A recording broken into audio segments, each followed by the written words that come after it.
Om Janmaya Basavarti Vishwamakhilam Brahmadi Devasuraha Jatsvatva Damrishaiva Bhati Sakalam Rajyo Jathaher Brahmam Yat Pada Plavameva Vatihi Bhavam Bodho Titir Shavatam Bande Aham Tamashesha Karana Param Ramakhyamisham Harim. Om Shanti Shanti Shanti. I salute the Supreme Lord Hari, who is known as Sri Rama, the cause transcending all relative causes, whose mysterious power controls all beings in the world, including the gods like Brahma and the Asuras, whose sustenance gives reality to all things, just as the rope does to the snake appearing on it, and whose feet are own signs before a spiritual aspirant, as a boat for crossing the ocean of this world and worldliness called samsara. Om, peace, peace, peace be unto us all. So today is an auspicious day. It's an auspicious day in the sense it is Sri Ramachandra's birthday. He was born on this auspicious day. Ram Navami, today is Dasami. But almost we think that it is the same, yesterday or today is the same. This is Rama's appearance, so Ram Navami is celebrated in many places, and the Rama is the Lord of the universe, but for India, Rama is the source of all spiritual energy for thousands of years. But this concept of Rama was all over India, and you see when Rama, if we think about his time period, I do not know, historians will all differ all the time, but it goes beyond before Buddha, surely. Before that was Krishna, surely Rama was before that. So, for thousands of years, the India was throbbing with the concept of Rama and the glory of Rama, thinking of Rama, how many people have crossed the ocean of life and death. Rama, Rama, Rama. But to understand who is Rama, that is our topic today. Who is Rama? As in our Vedantic concept, we always think Rama is, in the Ram Naam we sing all the time, and also just we chanted the verse, it indicates that Shuddha Brahma Parat Pararam. Rama is that Shuddha, means pure, pure Brahman, Shuddha Brahma, who is the Parat Para, most supreme than the supreme. And that is the Rama who is transcendental reality, who is expressed in the Vedas and Upanishads as Brahman.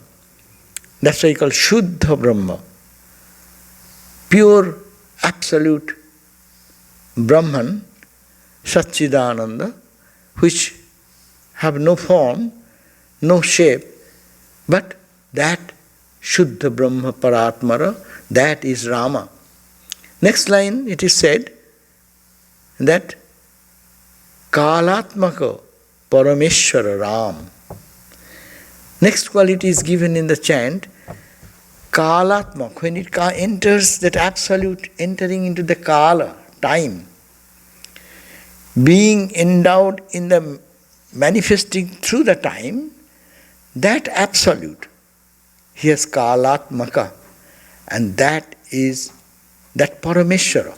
He is the creator God. Ishvara, supreme Ishvara, from whom even the Hindu trinity of Brahma, Vishnu, Maheshwara, the God of creation, sustenance and destruction, that come, that is when he comes into the time, it is his own will that he, beyond the timeless reality, beyond time and space and causation, he involves himself in the time, and involving into the time, Shuddha Brahma becomes then Kalatmaka, and Kalatmaka, when he becomes Kalatmaka, he becomes the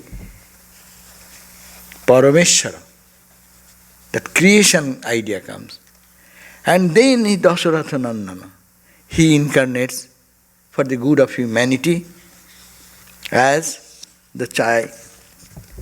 So it is, and he is worshipped by Brahmadi Amara Prarthitara. He is worshipped by Brahma, Vishnu, Shiva.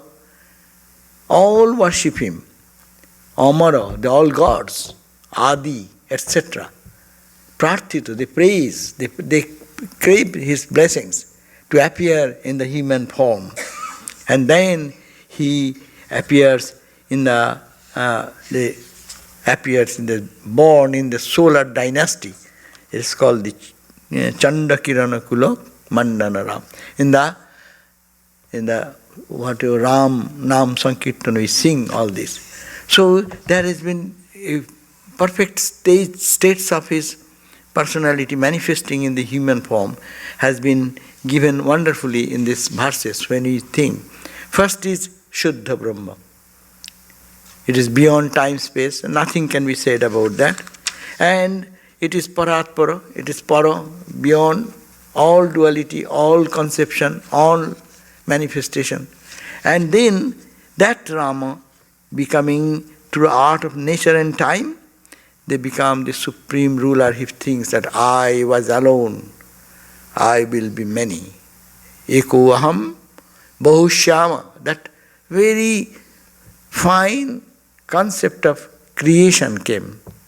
That is the Kalatmak Parameshwar. And then he became the God to appear. And he created the Trinity, as I said, and from that Trinity the universe. And then when they called for the good of humanity, for the need of the world, he reappears.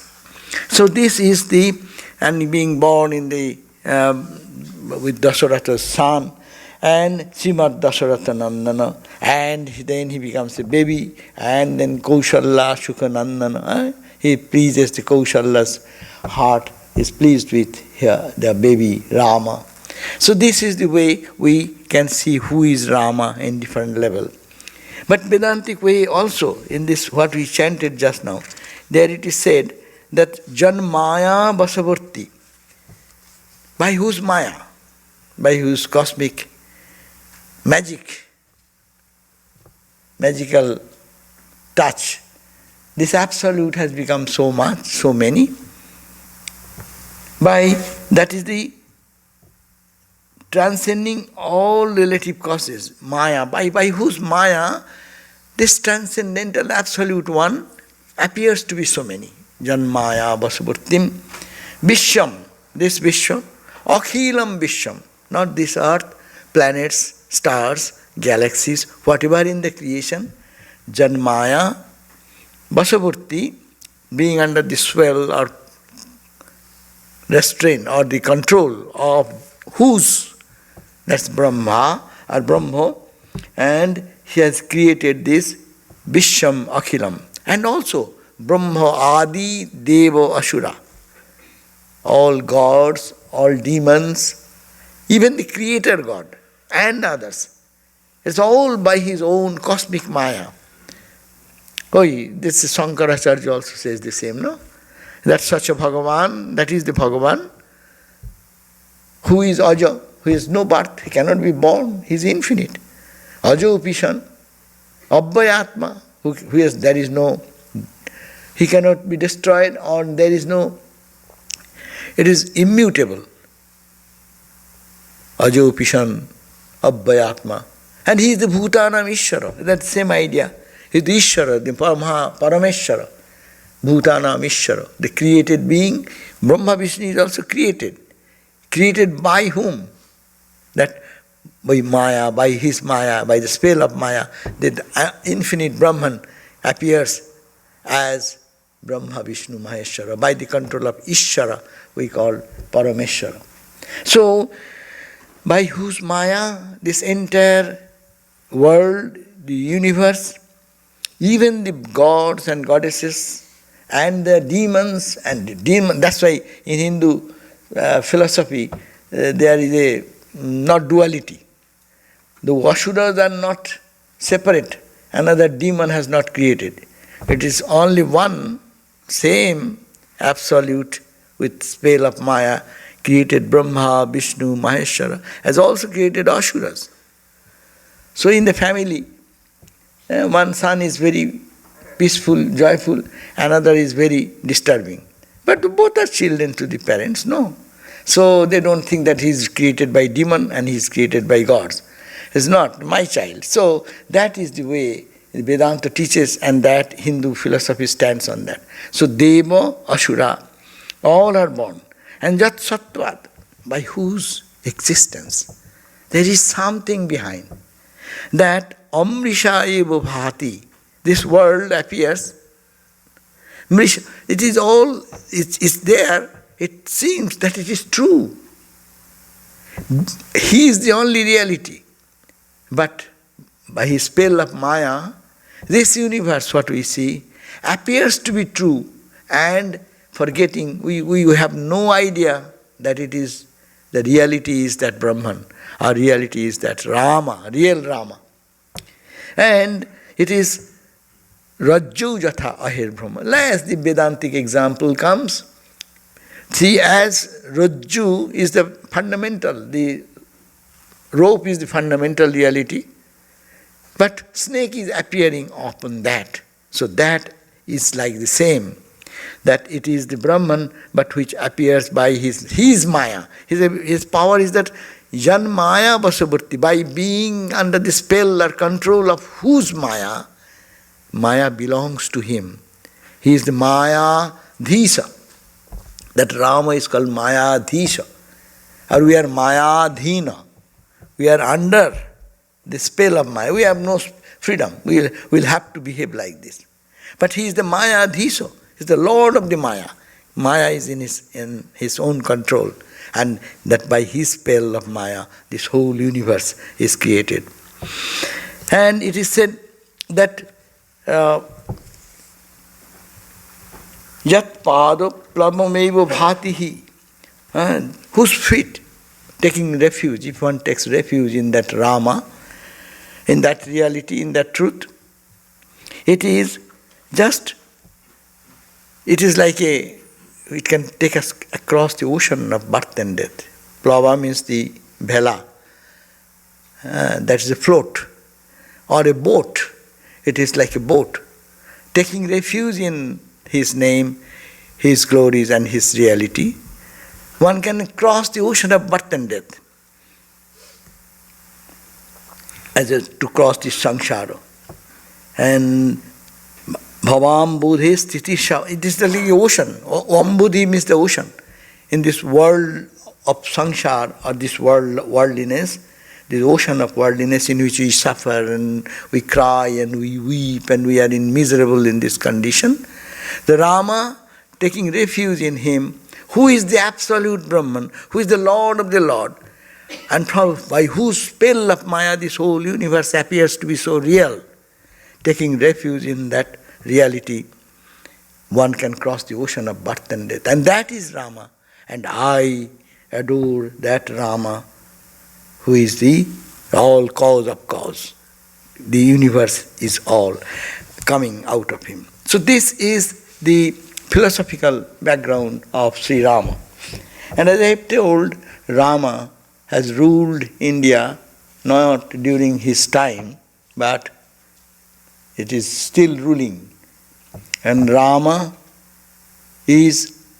stands there for ideal condition is first of all, he appears as human being, as all the incarnations do.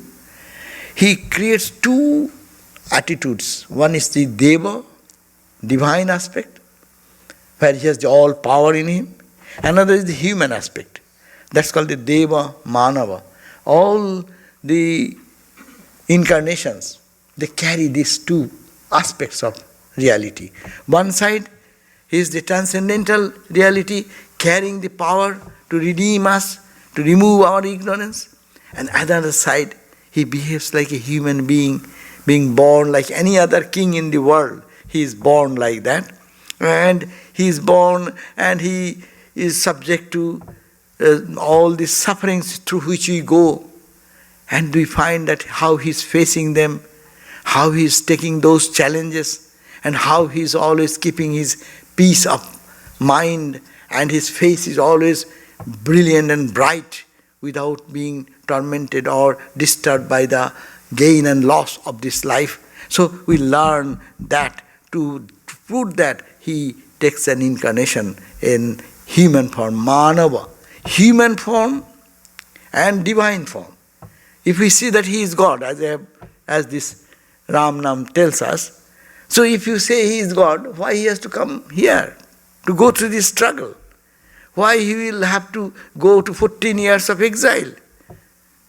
He was declared that he is becoming the king. The day it is declared, today is the day he will be the king of the country. No? And a sad episode happened within split second or within an hour, and the whole plot changed. And he has to go to 14 years of exile. See what happens in our life. We are excited to have something in our life. And within split second you get just an opposite reaction. An opposite thing has happened. We get totally lost and bewildered what to do. We cry and weep. But here stands Rama as an ideal. Look at me. I was going to be coronation ceremony. Dad, Dasharatha, declared that he will be the king. Tomorrow I am old, so you become the king. And without you, I cannot think of anyone. And Rama was excelled all the qualities of a human personality. Perfect person of love, strength, power, holiness, protecting whoever is needed any protection, saving the sages from their disturbed situation of worship.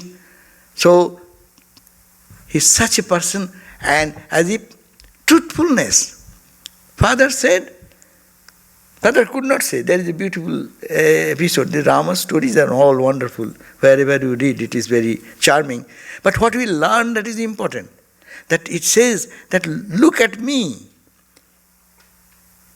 The whole country is rejoicing because Rama, everyone loved Rama. And when his father declared, and everyone is joyful, and the whole city is lit up with all decoration and flowers and everything. And then came the word from Kaikeyi that, your father has 2 boons. So I have these 2 boons, and I got these 2 boons here. And Dasharatha was so overwhelmed, he could not say any word. Though he has called, Kaikeyi called on his behalf. They come and call Rama, because Dasharatha could not say anything. And then when he came, then Kaikeyi said, the 2 new direction is that, one, you should have to go today, this day, for 14 years of exile.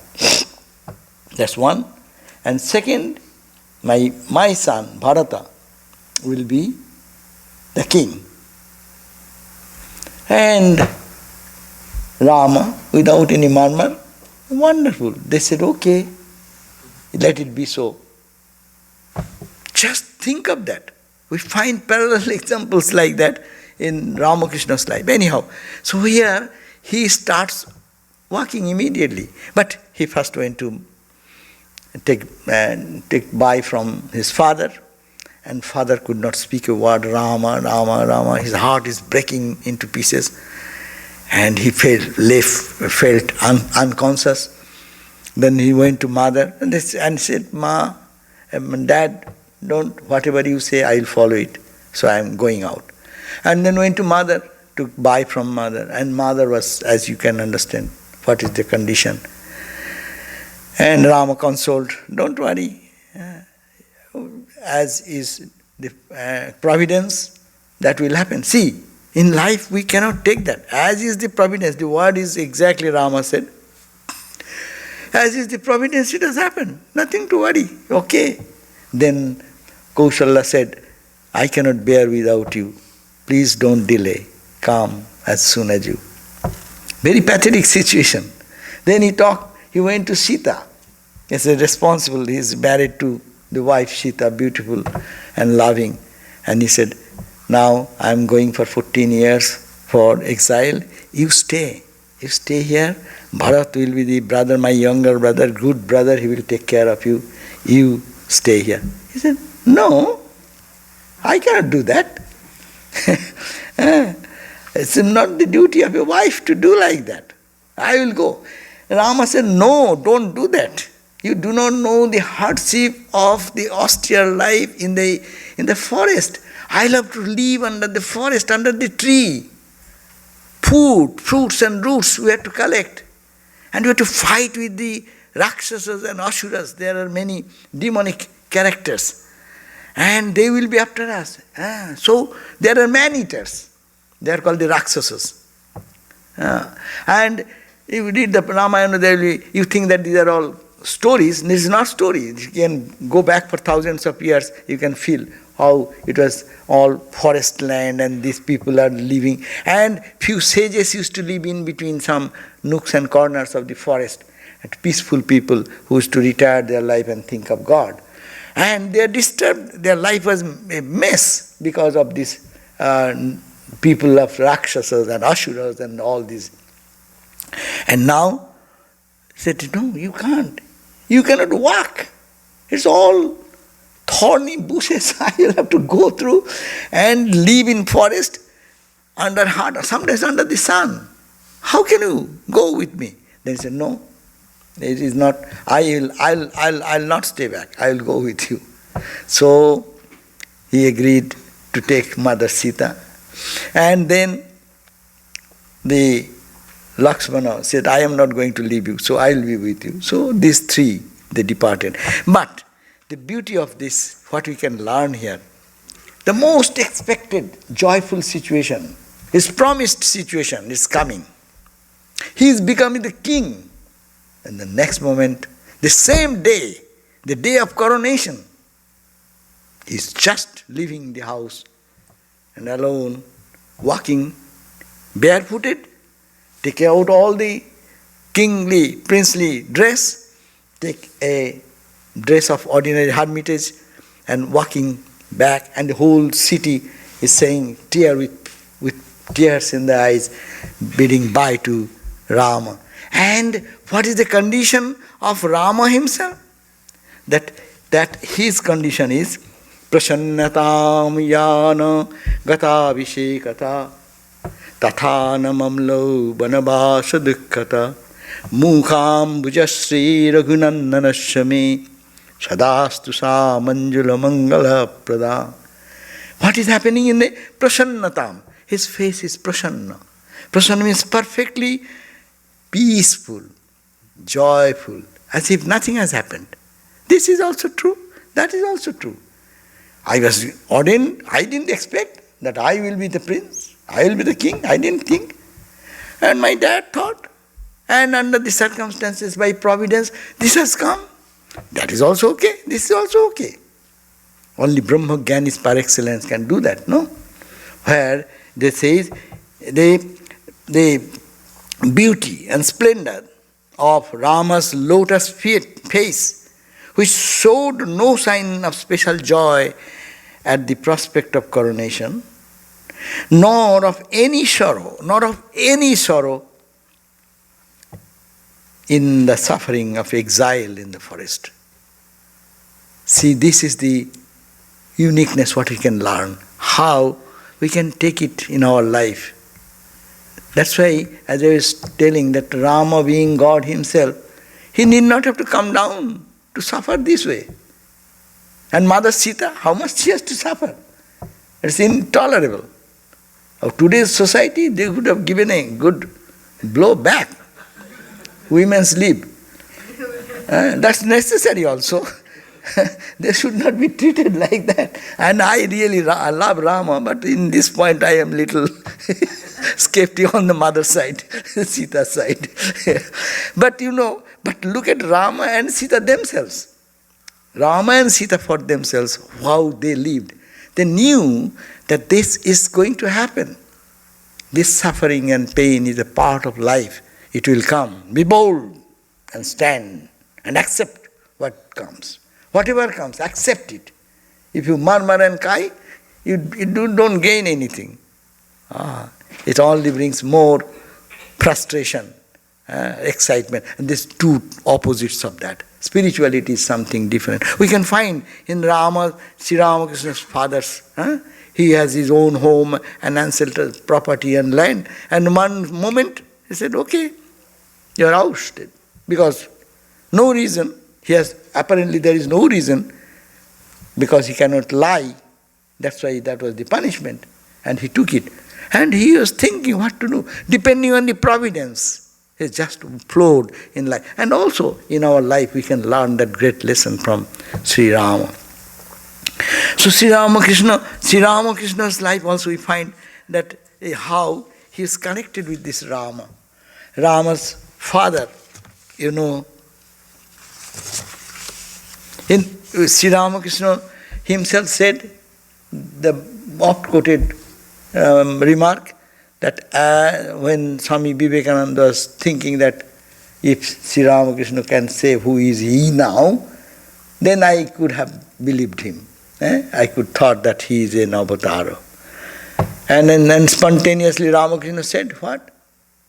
Still doubt, Naren. He who was Rama, he who was Krishna, he is Ramakrishna. But not according to your Vedanta. Vedanta, as I said, absolute truth is beyond time, space. There is no question of Rama, Krishna. But Kalatmaka, by Maya, cosmic Maya, then you come down and then you become the Rama, Krishna, or Ramakrishna or anything. So that is. But we find that Sri Ramakrishna worshipped and in the idea of Hanumanji, to feel what was Rama. He worshipped Rama, but he took the attitude of Hanumanji. Because one-pointed love is necessary for realizing God. So Hanuman forgot everything. His only one attraction was only to think of Rama. Day and night, I do not know what is the moon calendar or tells us. What is the time? What is the month? I forgot everything. I only know one thing, that is Rama. That story is there, that when Rama, Mother Sita gave a beautiful garland on Hanuman, and being pleased with Hanuman's activity, and Hanuman then trying to bite all the beautiful, the jewels, and pieces, crushing, and looking at that and throwing away. Then Mother Sita said, what? You are a monkey? You don't understand the value of this pearl and you are throwing away? What are you doing? Well, I am seeing whether there is name of Rama and Sita is there. If not, there is no meaning in this. I am throwing away. It is no value for me. See, that was the idea of Hanumanji. And he does not care for anything in the world without Rama and Sita. So, and that's why he opened. Then Mother Sita, to test his sincerity, said, okay, you are holding this body. Do you carry Rama and Sita? Well, yes. And then it pushed. Said, you find some photos of Hanumanji with chest open and you see there is Rama and Sita. That means even the body, I don't carry this body unless it has been installed in my heart, that Rama and Sita. So that's why Sri Ramakrishna took the spirit of Rama, Hanumanji, to achieve, to gain the vision of Rama. And you know that story, that during that period you read the Gospel of Ramakrishna, you will find that he is taking all the attitude of Hanumanji. And he, surprisingly, he is living in that vicinity of Dakshineshwar. He didn't walk during that period of his sadhana, spiritual practice, like a human being. He used to go hopping, like he did the great master, the description. Those days, he could not put his step, not like that. He will be hopping as another place. And sometimes he is hanging onto the Panchavati tree and hanging like that. He put a tail, created tail with cloth binding like that, like Hanumanji. And also, he said that he's so intense in Rama. He's so absorbed in it. And because of that, he also grew a tailbone, about a little bit, 1 or 2 inches. So it is a physical transformation happened. That is the intensity Sri Ramakrishna practiced for Rama to appear, no? And Ramakrishna's first vision was Mother Sita. So that's why she used to say, I saw Mother Sita for the first time. She was all the time undergoing so much of suffering and pain. That's why my suffering is also the same. And Mother Sita appeared, and then Hanuman, another Hanuman, came, jumping there in the Panchavati. He saw that Mother Sita appeared, and the Hanuman came and saluted Mother Sita. And he thought it is Mother Sita herself. The lady appeared, beautiful, wonderful, spiritual, illumining the face and the environment, that appearance of a divine lady. And that was, he understood it as Mother Sita. And Mother Sita merged into the body of Ramakrishna. We find another story connected. Another story is that, so when Ramakrishna was in the last part of his life, he was in the Kashipur garden house, and Swami Vivekananda was intensely practicing spiritual disciplines in different moods and different ways. And he was encouraging his brother disciple to be more deep in their spiritual practice, so that before Ramakrishna leaves his body, all get the highest experiences. And one time Swami Vivekananda himself, young boy, Naren then, he becomes worshipping in the mood of Rama. And somebody complained that the Naren has become very unusual. What? Somebody reported to Sri Ramakrishna, who is in the Kashipur garden house in the 2nd floor, and said, Naren has become like a mad person. What? What has happened? Oh, his eyes are red, and he took a stick in his shoulder and chanting Rama, Rama, Rama, Rama, Rama, and going round and round the Dakshineshwar, this Kashipur garden house room. And Sri Ramakrishna said, oh, with this little thing he is doing like that. How much I passed through all those experiences. So we have deep connection with Rama. First, Ramakrishna is Rama. That connection we get it from the earlier history. And then we find that Rama is Satchidananda Rama. Okay, Sri Ramakrishna's own commitment, Rama and Krishna are the same Ramakrishna. Then we find that Swami Vivekananda taking that same spirit of Hanuman. And he said, after going back from this country, after the Parliament of Religion over and first time, he saluted Holy Mother, and he said, Ma, last time, by your blessings, I jumped the ocean. That means Hanumanji jumped Lanka, Calcutta to Ceylon, Rameswaram to Ceylon, He said that last time, by your grace, I crossed by a jump, and this time I conquered the West by your grace, by their boat. When he came by ship, no? That's why he says, this time I took the boat created by the Western technology, and I came and conquered them. So they are connecting themselves with Hanuman. Swami Vivekananda is connecting himself with Hanumanji. And it is the same mission of Rama's mission. Hanuman is for Rama's mission. Here also we find that is the mission of Ramakrishna. Vivekananda came. And we find that Sri Ramakrishna is practicing intense disciplines in the mood of Hanumanji to reach Rama, and Swami Vivekananda is doing like that. And also we have a deep connection here also. We have a Ram Lala here. We worship that here. You will be happy to know the history of that. Probably anyone know here about the history of this Rama?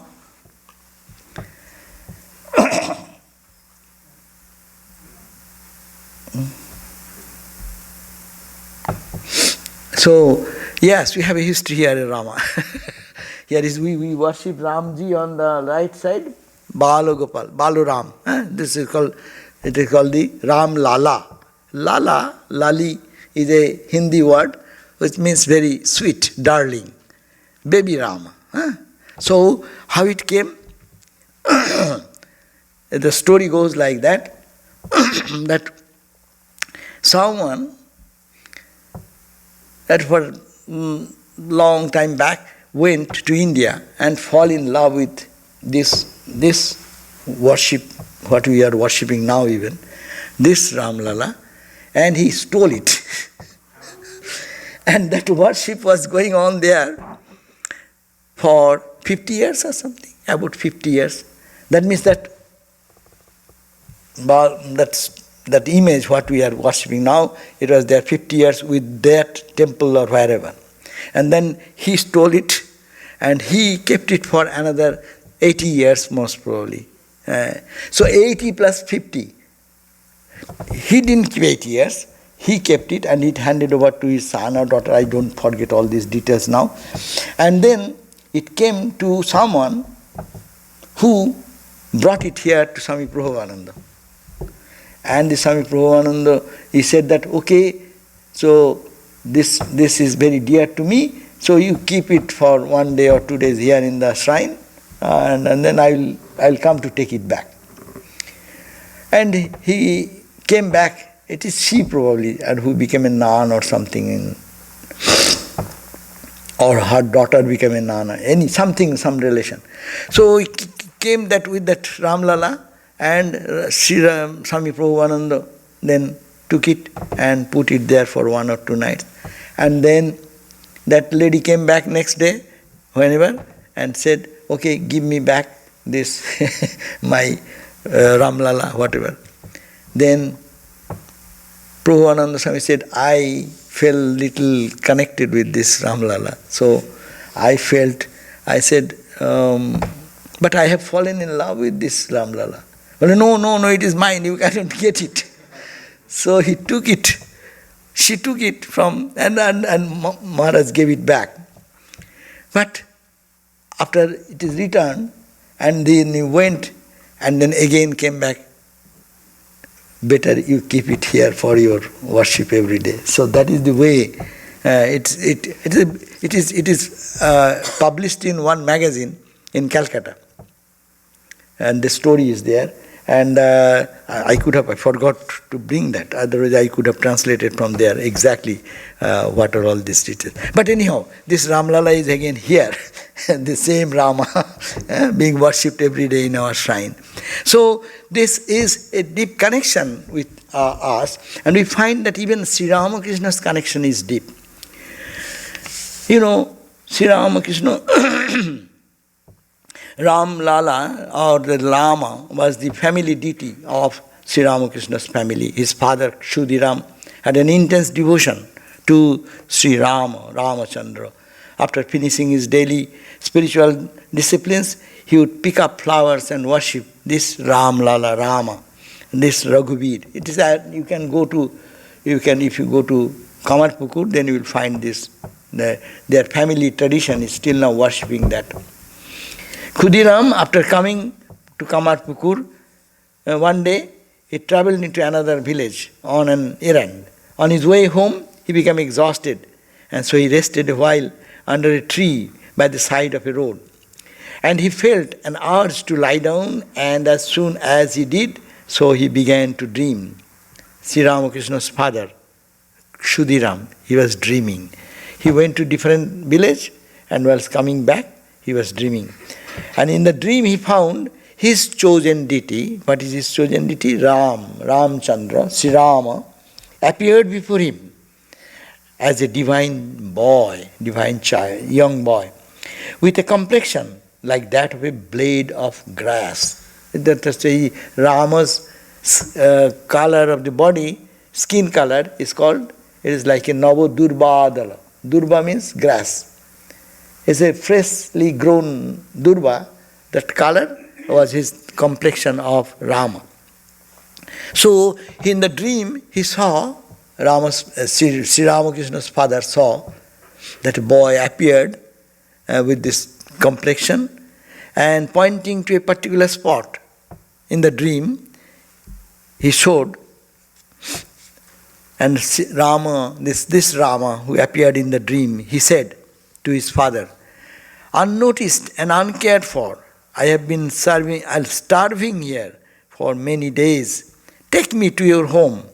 I am eager to accept your service." The Rama said in the dream. Overwhelmed with joy, his father, Khudiram, humbly said, "My lord, I am devoid of devotion and extremely poor. It is not possible to serve you properly in my small hut. Moreover, if I cannot serve you well, then I shall incur sin and go to hell." It is called, Vaishnava literature called Seva Aparadha. In Vaishnava school, if you don't worship the deities properly, then you are incurring some negative impact because you are doing something sinful. So he said, in the dream even, Sri Ramakrishna's father said, I am very poor person, I don't get my meals every day. And how shall I feed you? So, better, and if I don't do it, then I will be incurring sin. So, please, so why are you making such difficult request to me? He is complaining to Rama. He is a boy Rama. The boy Ramachandra, being pleased with his purity of heart and other things, he reassured what Ramachandra said, "Do not be afraid, I shall be satisfied with your service even if it is imperfect. Take me with you." And Khudiram then burst into tears with this unsolicited grace and blessings of Ramachandra. Then he woke up from the dream, and when he woke up, he looked where he was lying down under a tree. He saw there is a rice field, and she recognized the place in the dream also. He felt the same place. And looking at that, he then, being curious, he approached near the field and found a beautiful shalagram, a stone emblem of Vishnu, sheltered under the hood of a venomous cobra. So first he got frightened. How can I grab that? And he hastened to have it still. He thought, I have a dream, let me go on. And he went on, and suddenly he found that the cobra disappeared. And the salagram, that stone, the stone emblem of the Lord Vishnu, lay at the entrance of the snake's hole, cobra's hole. And then he, shouting like, "Victory to Raghubir, Rama," he took the stone. He took the stone from the den of the cobra. Now he watched the stone. He being well versed in the scriptures, he examined the marks of the stone and concluded that it was truly an image of Raghuvira, Rama. And then he brought that. Even now, if we go to Kamarpukur, the holy birthplace of Ramakrishna, you can see that the same stone image is worshipped as Ram Lala. That became the family deity, and he installed that Salograma as his family deity and began to worship. So before acquiring the image of Raghuvir in the mysterious way, Khudiram had been performing daily worship as his ancestral Raghuvir. So we find that Rama's lineage going on in their family tradition. And then Rama came as a baby Rama in that Salagram Sila. And then afterwards Rama, Krishna, all these things what we connect. So we have deep connection into Sri Ramakrishna and Rama. But main thing what we wanted to say, that when God comes into the human form, they come for teaching us wonderful lessons so that posterity we can follow their lesson. How to be truthful, how to be a good son, how to be serving the parents, how a king should think of the good of the country and take care of the children, their own children. You forget your own wife, husband, family. As a king, your primary duty is to serve the subjects. You are the king, you are the protector of all of them. So, if we go through the life of Rama, we find such wonderful characters have been depicted in everywhere. Ideal protector. Anyone takes refuge in him, he protects with all might and strength. Destroying the negativities of people, killing Ravana. Ravana is a symbol. Ravana is a symbol of what? All the tendencies, lower tendencies. How to destroy that. And how giving values of the kingly responsibility. It says actually, if the protector of the country goes the wrong way, you know what suffering happens for the citizens. So similarly here, but Rama left no space for that. He only looked at the condition and upliftment of the citizens and how their little discomfort, little assessment. You know, I heard a story like, see why Mother Sita was, after knowing fully well that it was Mother Sita was so pure and stainless, why Rama said, abandoned Mother Sita. Because when there is a tradition that in those days, any woman, if he is not under the shelter of the husband of the family for even one night, that lady should be discarded. That was the society's norm in those days, whatever. When Mother Sita came back and the big ceremony was going on, the whisper came from one ordinary citizen, complained like, oh, see, he is the king, so he is violating all these rules. And for us, if any one of our family member or in our community something happens like that, so I will be punished for that. And he is getting free access to whatever he wants to enjoy. And hearing that, that was the reason. It is not out of any understanding fully well to satisfy that type of mistaken idea from the society. He took that hard step to abandon even Mother Sita. And whereas he kept his heart image, in the golden image in his palace always, to every time to remember her. And so it's a pathetic ending, which is really sad, but how much dedication, how much control, how much self-control, how much call of the bigger, higher duties In our lifetime, we always make a balance, no? To give up something for the higher something. And here Ramachandra stands for all these noble characteristics. Ideal brother. When Bharata came to take back Rama, and Rama was then staying in Chitrakoot. And when he was sitting in Chitrakoot near Allahabad, and Rama with his all troops and the citizens all came to prostrate before Rama, said, "This is your kingdom. My father has given this verdict, but that was under the compulsion of something which my mother have done.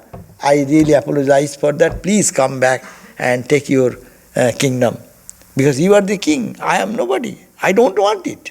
You are my brother. I love you." See, but because his father has given the word to hold on to the truth, he, with so much politeness and good advice, told Bharat, "You go back." And then Bharat took that, "I cannot be the king, you are the king. So I'll give me your footsteps." So that food, what you call the sandalwood, shoes, খড়ম Bangla বুঝবে, ইংরেজি কে বুঝবে, shoes, sandalwood shoes like that. And he took from Rama's feet and really put. And see the love and affection. See, Bharata says, you are giving me what? If you don't come back at the end of the 14 years, so you will find that I am no more. I will kill myself. So, and I will not take responsibility of it. And he put on the throne Rama's footsteps, what you call? Sandalwood. So, and then worship for 14 years. And he being just his, his representative. Becoming a representative, he actually lived the whole 14 years. And really, by God's grace, everything happened. The episode ended at 14 years and then Rama came back. But seeing that the strength of character, not yielding to anything which is untruth, because word of truth given by his father is to be obeyed. And there is all this destruction in this journey. How many sages got their liberation? You can think in a spiritual perspective also. Rama in this 14 years of exile, when he was going one forest to the another forest and going to the south. Where is Ajodhya? You can see the Indian map, and how he went from different forests ranging to this different hermitages place and this and that.